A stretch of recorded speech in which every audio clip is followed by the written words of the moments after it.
Well, joining me now to discuss the conflict in Israel and Gaza is a TV host and satirist, Bassem Youssef.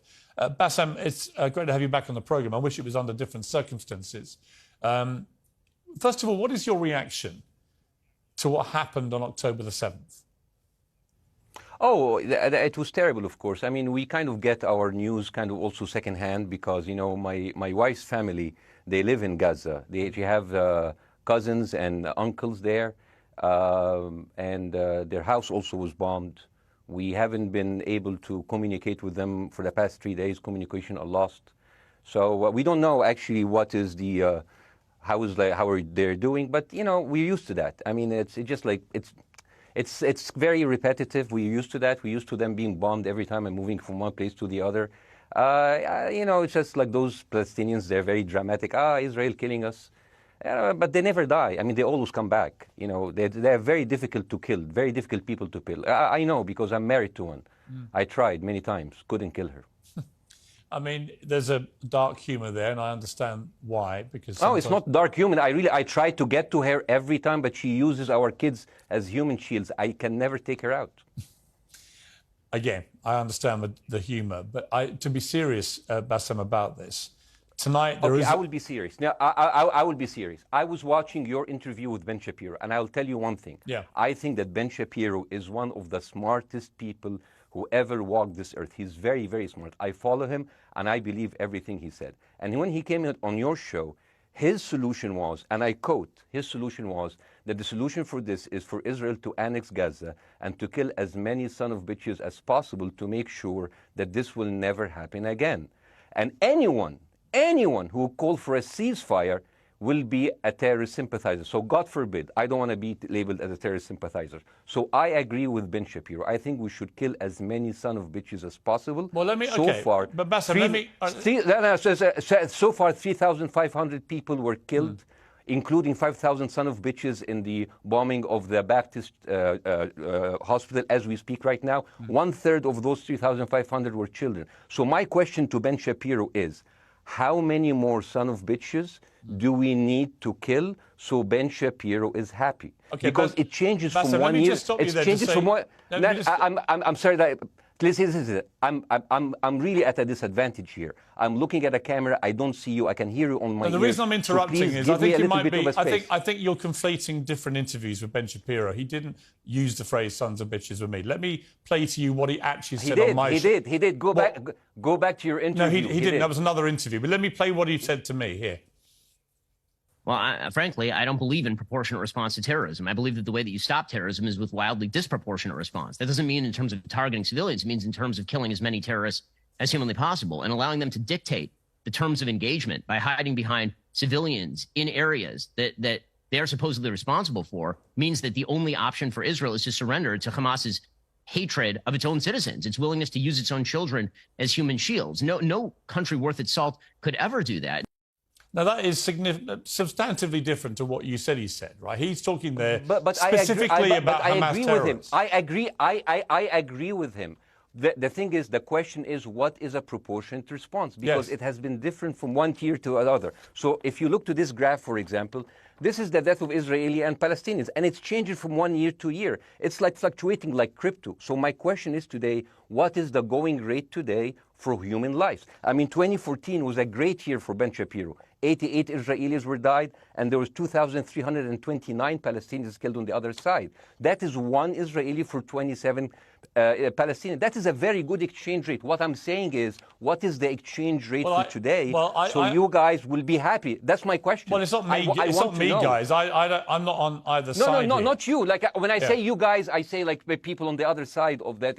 I know that you don't think like that, Piers. You're one of the good guys. But let me tell you something. I mean, the reason that I'm using this is that, I mean, I can't remember what happened in 2014, and there was no music festival, but there must be something. I mean, they must do something. It is their fault. It has to be something. I mean, 2018, 300 Palestinians died. Who's counting, you know? So the thing is, what my question is, let's find what is the exchange rate for human life today so we know, expect the future death of Palestinians and will be happy to it. My response to that would be this, Bassem. I've thought carefully about this because I think it's very tricky for people like me to immerse ourselves into a conflict where we're not directly involved. And I thought carefully about what I feel about this. I feel that the scale of what Hamas did on October the 7th supersedes anything else I've seen in this conflict, really ever.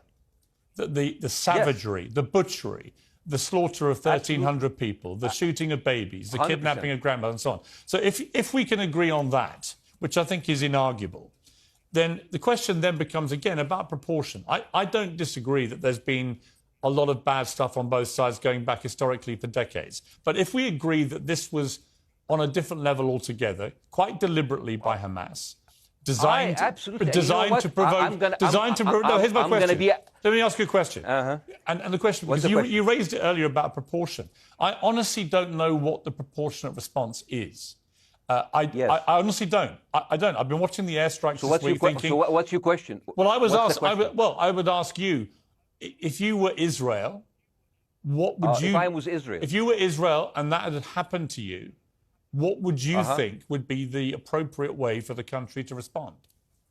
I would do exactly like Israel did, kill as many people as possible, since the world is letting me do it. I mean, I can do it because I can, you know. But the thing is, you know what? I agree with you. And you know what? I'm going to be even ahead of you, because I see the question coming.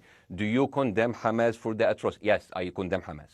I condemn Hamas. I condemn Hamas is the source of all evil. They're a reason for everything. And you know what? Let's, for a minute, imagine a world without Hamas. Right. What will this world look like? Let's give this word a name, and let's name this word the West Bank. Hamas has absolutely no control in the West Bank, and since the beginning of this year, only through August, 37 Palestinian kids were killed.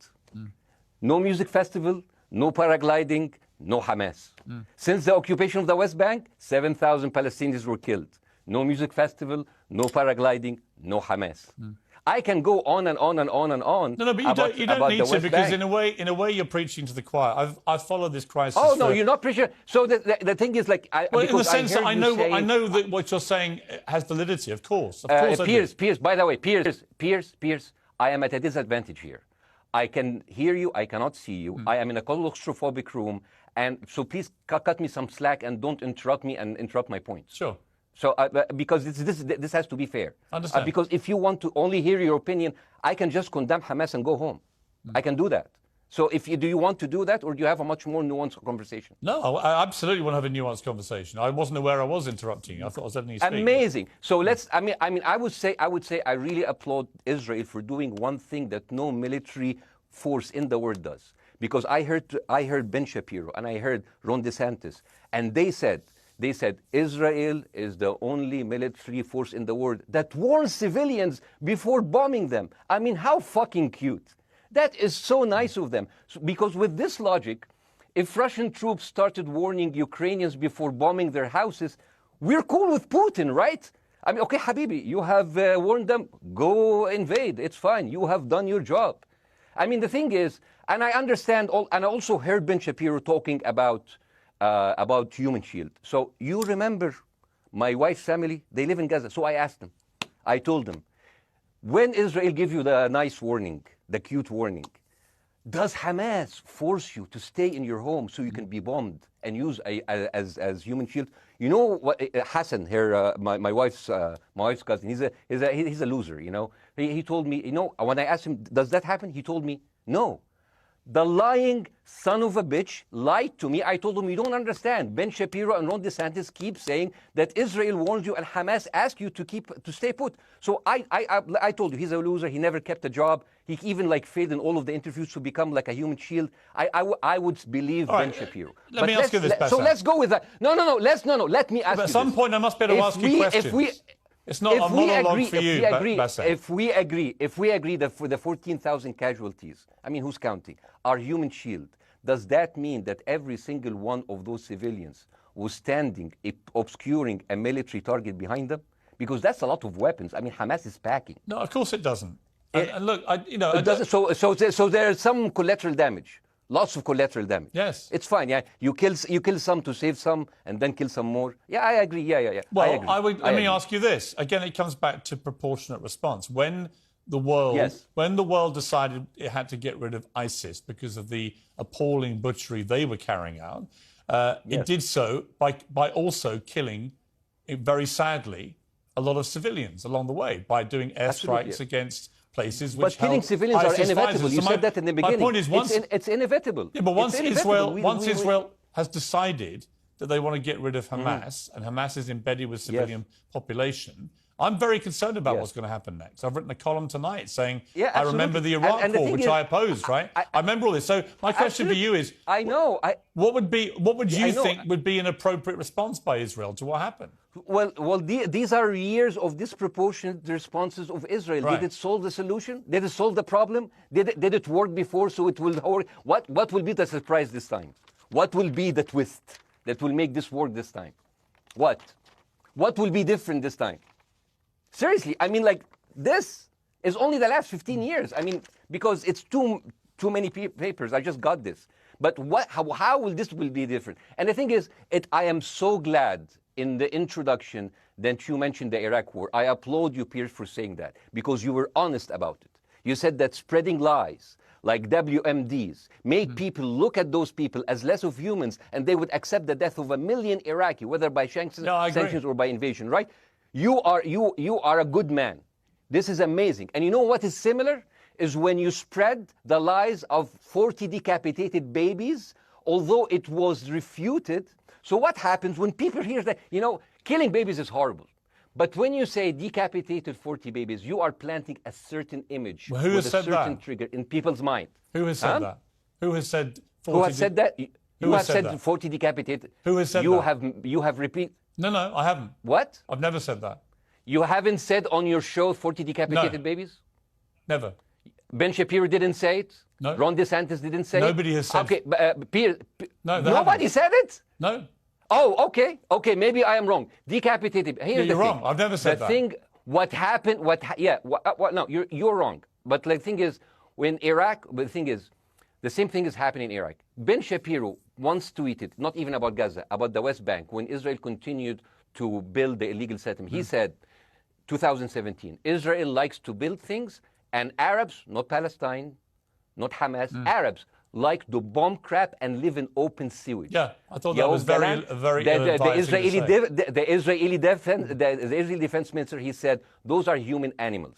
And the thing is, Ben Shapiro should know better, because, long before the Holocaust, before Jewish people were thrown in the gas chambers, the Nazi propaganda called them rats. Now, as a human being, I will never accept that another human being being thrown into a gas chamber. But a rat, kill 10, kill 1,000, 3,500. They are son of a bitch. They are human animals who live in open sewage and decapitate babies. And because of that propaganda, Mr. Morgan, that guy in Illinois, the 71-years-old guy, he killed, stabbing the 6-year-old Palestinian kid in Illinois 26 times. And he used to play with him. They used to be friends. But he went in, marching into their apartment, stabbing his mother and killing him, shouting, all Muslims could die. Yeah. It took you 80 years to change one word from Jewish to Muslim. And then you transferred your guilt to us and took away our land. Bassem, let me ask you a question. That deal sucks, man. Let me ask you a question. How do we get from where we are now to peace? Well, first of all, you need to change the perception. Nikki Haley, the American presidential candidate, said, we are in Israel in this because it's a fight between good and evil. Now, if you already decided someone is good, he can do no evil. And if you decided someone is evil, it's good to kill them. Killing them is good. You see, the thing is, it is not like something new. I mean, I look at history and I see, I'm sorry to say this, but Westerners has always dealt like this with indigenous people. You first treated them like savages, Native American, First Nation, Aboriginal. They're savages. Kill all the savages. And then when they're almost extinct, you start feeling sorry for them, like animals.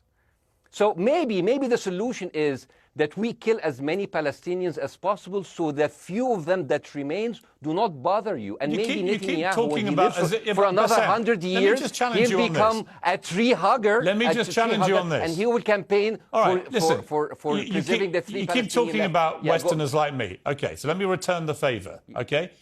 Hamas is dedicated to the complete eradication of Jewish people. I am not the spokesman for Hamas. I'm not saying you are. Why do you keep... I'm not saying I'm you not are. their spokesman. You're talking to me. I fucking hate them. Bassem, Fuck Hamas. You are Hamas. No, are no. you happy? You're missing my point. You're talking in a generalized way about people in the West who always talk about Arabs as savages. I don't. No. I'm talking I never about have. America. About I actually led the campaign.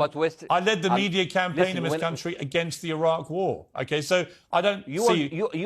I don't see people in the Middle East as savages. You are one of the good ones. But what I would say is, I'm talking about you. You're great. No, it's not about me being amazing. great. We love you. It's about the way Hamas behaved on October the 7th was like savages. Like a pack of savages. It was the worst atrocity against Jewish people since the Holocaust. There has to be, of course, there has to be a response. And my they question should be eradicated. My question to you is, notwithstanding the history, Bassem, what is the proportionate response? But I don't know. But there's no Hamas in the West Bank, and they're still dying there. So what's your excuse? I don't have any excuse. Okay, what's your explanation? Sorry, my earpiece went down. Listen, I don't make any pretense that this hasn't been a massive problem between Palestine and Israel going back to the mid-40s. We all know this, right? Piers, listen. I'm not saying that you're making excuses, but if you are adopting a certain point of view, you have to at least defend it. I'm telling you, there is no Hamas in the West Bank. What is the excuse? Not your excuse. What is the excuse to kill those people? Well, listen, this question of proportionality is one that... No, answer my question! I've been answering your question, you answer mine. It's actually not my job to answer your questions. It's not. Okay, not your job. Not. I agree with you. I'm more interested in you, who has family in Gaza, who's an Egyptian in the Middle East, right? I'm more interested in what you have to say. Okay, I'm telling you. I think Hamas is the problem, okay? Right. Now, let's say Hamas is removed. Let's Hamas. I'm agreeing with everything. You want me to condemn Hamas? I will condemn Hamas, Hummus, Hassan, everyone. Guys, so wait. I can't hear you. The earpiece. Damn. Okay. Oops. Okay. Yeah. Okay. I do need help. I think. Okay. Just go back. Is he there? You go back. Can you hear me? Back. Okay, go. Thank you, guys. Can you hear, Bassem? Yeah, now I can hear you. Okay. So here's the thing. Can you hear? Okay. Yeah. So, let's say, for example, Hamas ceased to exist. Okay? Do you hear me? Yes. Yeah? Hamas ceased to exist today. Now, right now, in Palestine, in West Bank and Gaza, 20% of Palestinians go through Israeli prison system, whether imprisonment, whether interrogation, whether torture. And the rest of them, they live a life of daily loss of land, of homes, of life, and they are suffocated by this. So let me ask you something. If you are a Palestinian living into these conditions for decades, would you sympathize with your oppressor or sympathize with the people who claim they resist them even if they are terrorists? I have made no secret that I think the conditions Palestinians have had to exist under are completely unacceptable. Yeah. I've said that for years. So the question then becomes, how do you forge peace between two warring parts of that region who for decades have approached peace, in my view, with mutual sledgehammers, with no actual desire to have peace? And I think it comes down in the end to great leadership. And I don't think there's great leadership. I don't think, well, hang on, let me make my point. I don't think there's great leadership on either side. Where is the Nelson Mandela figure here to come through all this hatred on both sides? Nelson Mandela? Yeah, where is that figure? Nelson Mandela actually have criticized Israel for being a horrible state. All of the South African activists have actually called Israel. My point is about how he responded to a country that was so divided. Is a template for how you get to peace, isn't it? I haven't met Nelson Mandela, so I wouldn't know. But there is a point. There's a very important point here. You know, I want to understand what is the logic of Israel carpet bombing Gaza. I mean, if there's a logic, if this will make Israel safe, I want to hear the logic. So if they continue bombing, what are they hoping to achieve? Well, I think we know what their stated aim is. Their stated aim is to eradicate and wipe out Hamas. They believe Hamas are living predominantly in northern Gaza. They also are aware they're living amongst civilians. So it's an incredibly difficult thing. As I said in my monologue, it is very, very difficult to see how they do this without massive collateral damage.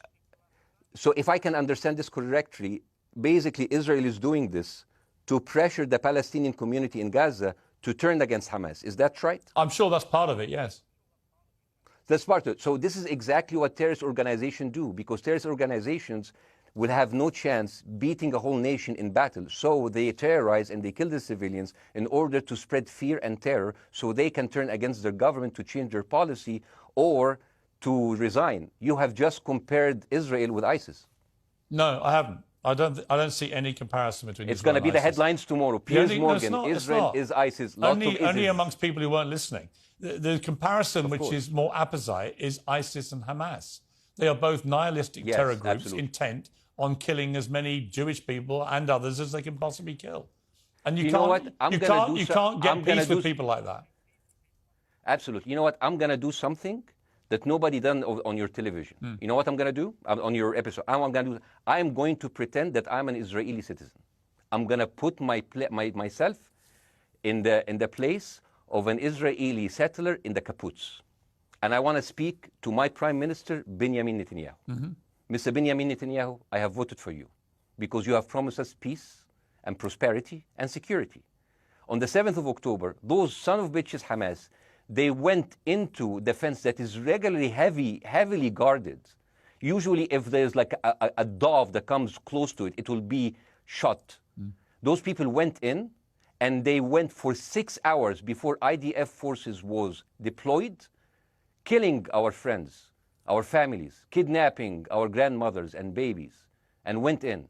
I want to ask you, Mr. Prime Minister, after you have fractured the Israeli community and you have fucked our courts, our Supreme Courts, what are you doing with the money being given to you, to the United States? Also, you are carpet bombing Gaza with absolutely no regard to our hostages, our people. I heard a rumor in the kibbutz that you're doing that you let that happen as an excuse to carpet bomb Gaza, so you push them into Sinai. And I didn't believe that. That's like, not my Prime Minister. He can never do that. And then I watched an interview for Danny Ayalon. He was your chief advisor. He was also the Israeli ambassador to the United States. And you know what he said, Mr. Prime Minister? He said that the solution for those Palestinians is to go into a vast land of Sinai and live into tent cities temporarily, temporarily, wink wink, until we build Gaza again, and then we invite you back. يعني عبط احنا بقى. يعني فاهمني؟ We've seen this movie before. So يعني, and when I saw this, I couldn't explain to my fellows in the kibbutz, how come our Israeli government is trading human lives for another piece of land? So as an Israeli citizen, I need to hold my Israeli government accountable. And as an American citizen, I want to know all of these money that we are giving to Israel. We're giving them $4 billion every year. Joe Biden said it's the best investment America ever done. Well, if I am in the place of Joe Biden, I would say, sorry, don't speak. I would say, if I was Joe Biden, I would go down and whisper in the ears of Netanyahu and tell them, I hate bad investments. They haunt me, like Littlefinger in Game of Thrones. But the thing is, this is the problem. Israel always victimizes itself, and I have never seen a victim putting their oppressor under siege and bombing them 24/7. Israel wants you to believe that they are the victim. Dealing with Israel is so difficult. It's like being in a relationship with a narcissistic psychopath. He fucks you up, and then he makes you think it's your fault. All right, you Bassem. Look at Israel as Superman, but they're really Homelander. Bassem. Wallahi, they are shooting Bassem, fish in a barrel, and they are annoyed with the splashes. Bassem, I want to say two things. One, if you could just slightly manage your language. We are uncensored, but if you keep swearing... I'm very sorry. We have to apologise to viewers who may be offended by that. I apologize. But I understand passions run high, so let's not get too bogged down about the old swear word. I apologize to the viewers. I apologize to the viewers for my language. My second question is this. After the sight of dead civilians. After the break, we have the managing director of the Daily Wire, which is Ben Shapiro's company. We were going to interview him on his own, but he's happy to come on and talk with you directly if you are prepared to stay. Well, of course, I can stay, but again, I am... I am in a disadvantage, and I would like to have my space to respond. Okay, we'll come back after the break. Because here's the thing. There's Bassem, two things we're I going to go to a before, break. all right? When we come back from the break, we'll be you and Jeremy Boring from the Daily Wire. I have news. We're taking a short break, Bassem. I'll be back. Welcome back to Uncensored. For more on the situation in Israel, I'm joined now by the CEO and co-founder of the Daily Wire, Ben Shapiro's partner, Jeremy Boring. Jeremy, thank you very much indeed for joining me. I'm sorry we demoted you earlier to mere MD. You are the CEO and co-founder. You know Ben Shapiro better than anyone, really. I did a big interview with Ben, obviously, the other night, which went around the world and has sparked a big reaction, including from our guest, Bassem Youssef, who's still with us. First of all, you've been listening to Bassem and what he's been saying. What's your response?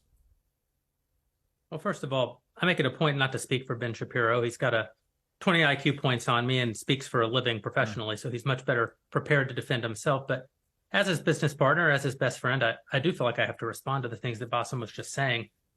First of all, the question of how many sons of bitches have to be killed in order to end this conflict, I suppose that the answer is as many of them as it takes. That doesn't mean that I or Ben or any decent person in their right mind is happy with the killing of civilians. I posted at the very beginning of this conflict that a woman or a child blown apart in Gaza is just as tragic as a Jewish baby killed in one of the settlements. That doesn't mean that Israel's actions and the actions of Hamas are morally equivalent. You know, the tragedy is the tragedy, but the moral equivalency is nonsense. If you entered Israel with the express purpose of targeting and murdering civilians with your own hands in cold blood, that is not comparable to Israel bombing targets in the Gaza Strip and killing civilians as a terrible, tragic consequence. War is terrible.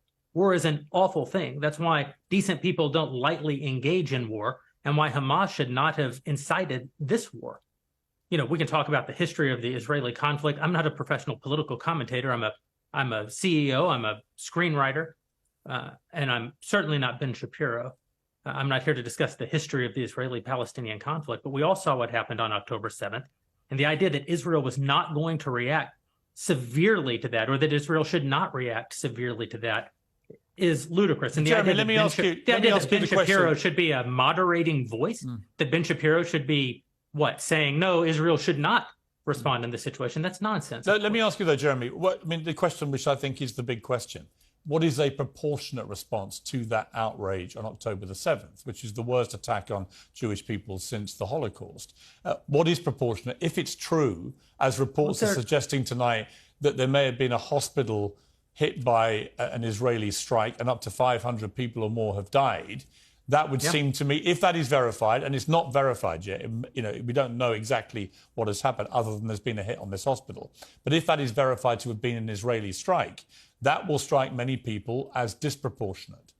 Certainly. Well, first of all, I don't know what a proportionate response is or why we would want it.